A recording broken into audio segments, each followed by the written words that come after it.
it's time for my next guest now, and on the show now we have a gentleman.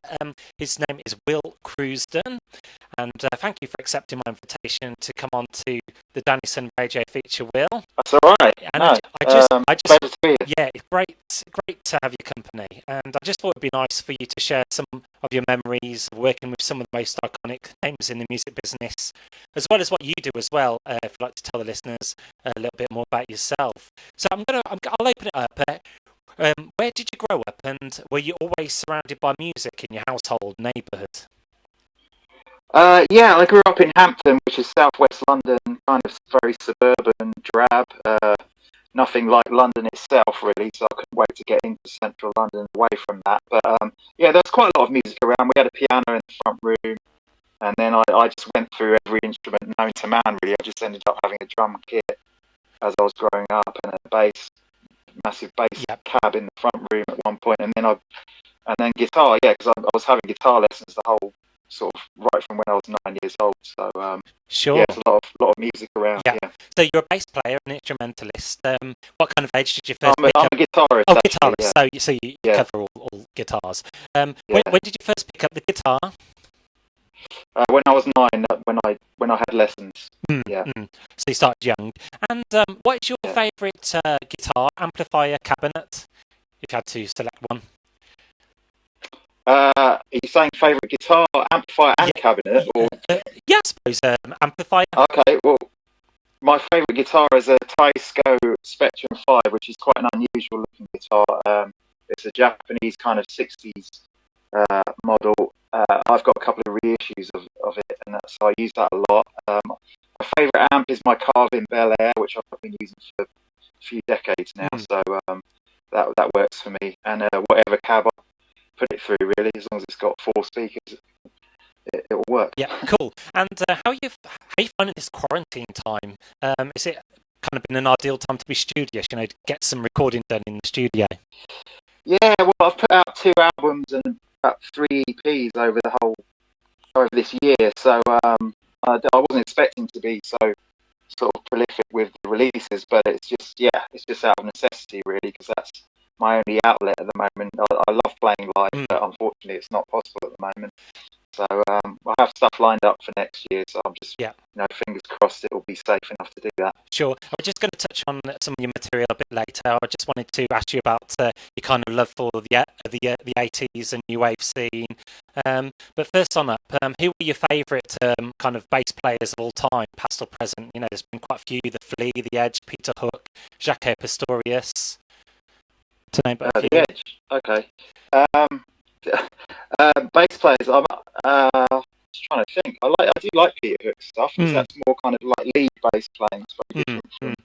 I think he people that sort of, it's always obvious when you hear him that it's him playing. Yeah. Which is a good thing. And also Simon Gallup from The Cure was kind of along those lines as well. Very distinctive sound. Cool. He used a lot of effects as well. Sure. And you have a stellar lineup of artists you've collaborated with, including Malcolm McLaren, Bow Wow Wow and Adamant. What do you like about the early period of music in the early 80s?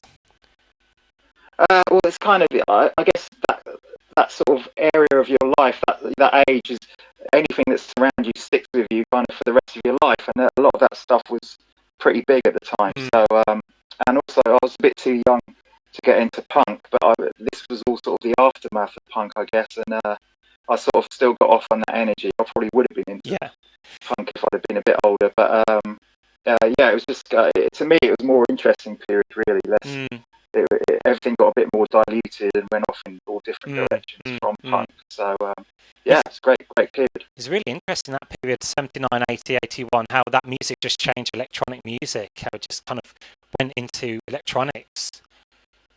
Yeah, definitely. Yeah, that's when it became possible to do that, and a lot of people sort of use that in a punk way, rather than just blasting out on guitars. You could get hold of keyboards pretty cheaply, and I think that's what bands like Depeche Mode obviously all came out of that, just from being able to do it themselves. Yeah. Nice. And you've worked with Adamant. What can you tell me more about Stuart Goddard? Was there more to him than, say, behind that painted white stripe? Was he a little bit of an enigma? I don't know Stuart Goddard. I only know Adamant. Oh, Adamant. So that's his band, isn't it? Adamant. Adamant is his name. Oh yeah, yeah. I think Stuart Goddard's his That real is name. what he's known as. Oh yeah, It's only his mother calls him Stuart, but yeah. no one else does. So. Oh, okay, so Adamant. So I don't know Stuart. Yeah, yeah, yeah. So Sorry? what can you tell me about Adamant, the man behind the painted white stripe? Well, he hasn't worn the white stripe since the early 80s, Yeah. so there's been a lot, he's done a lot of stuff since then. And I think that's one thing you can say about him is he did change a lot, over the years from album to album, which is kind of, in most bands that came out, even in that period where it was quite a sort of progressive period, it was, I think he was one of the only ones to actually make an effort and try and change his image and his sound with every album, so, and he still, he was still doing that right up to the last album, really, which was about 6 years ago. It's like reinvention's key in this music industry, isn't it? Keep trying to kind of like reinvent yourself. Yeah, absolutely. Yeah, it's just a good way to be. Yeah. And have you worked with Bow Wow Wow as well, the band? Yeah, I did a tour. It was kind of like their last tour, really, and that was in the UK about 8 years ago, I think, 7 or 8 years ago. Yeah, they've had a few. They've had a few. I played Rebellion with them. Oh, nice. They've had a few hits, haven't they? And albums. They even had an album called "When the Going Gets Tough, the Tough Gets Going." They slipped that one in way before Billy Ocean's hit of the same name, and featured the song "Do You Want to Hold Me" as well. "Do You Want to Hold Me"? That's one of their hits as well. Yeah, that's a good song. Yeah, yeah, I enjoyed playing that. Great stuff. Thanks for telling me a little bit of the 80s decade and who you worked with, and also you remember of the Selector and electro pop duo "She Made Me Do It." How did that come together? Well, She Made Me Do It, that's my own band, and that came together because my old band, Rachel Stamp, we were trying to write some new songs a few years ago, and it didn't, for one reason or another, it didn't really sort of happen with that band. So myself and Shahina, who was the keyboard player in that band, she decided she was going to sing, and we just decided to use these songs for a new project, and that's how She Made Me Do It was born, really. Excellent. And am I right, you've also dabbled in spaghetti western soundtracks?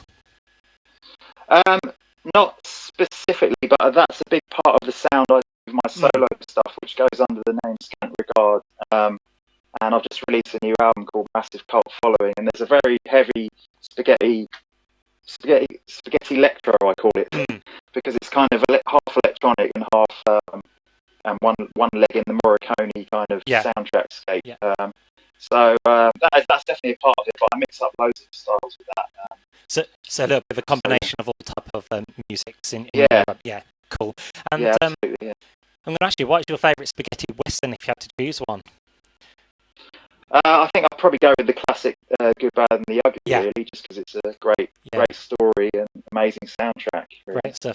And you've had quite a successful career in music business, and do you see it as like an enjoyment, doing something you enjoy and kind of getting paid for it? That's success in its own right, isn't it? Doing something you enjoy and love. Yeah, I mean, I'm kind of used to not being paid for it because I've been doing it for years and years. You go through periods of that, and then so when you do actually get paid for it, and you're still doing exactly what you want, which I have done for these last few decades, really. It's definitely an amazing feeling. Yeah. Great stuff. Well, Will Crewdson, keep picking up that guitar and strumming it and playing it, and thanks for accepting my invitation to come on to the Dynaston Radio feature. Are there any final words you may like to finish off with for our listeners? If you just check out scantregard.com, you'll find everything you need to know about my music and all the other stuff I do there, really. So, great stuff. If people want to check that out, that'd be great. Lovely. Will Crewdson, thanks for reminiscing about your love of 1980s music and telling me who you worked with over that golden era. It's been a pleasure talking to you. Thanks a lot. Thanks for having me. Cheers. You're welcome.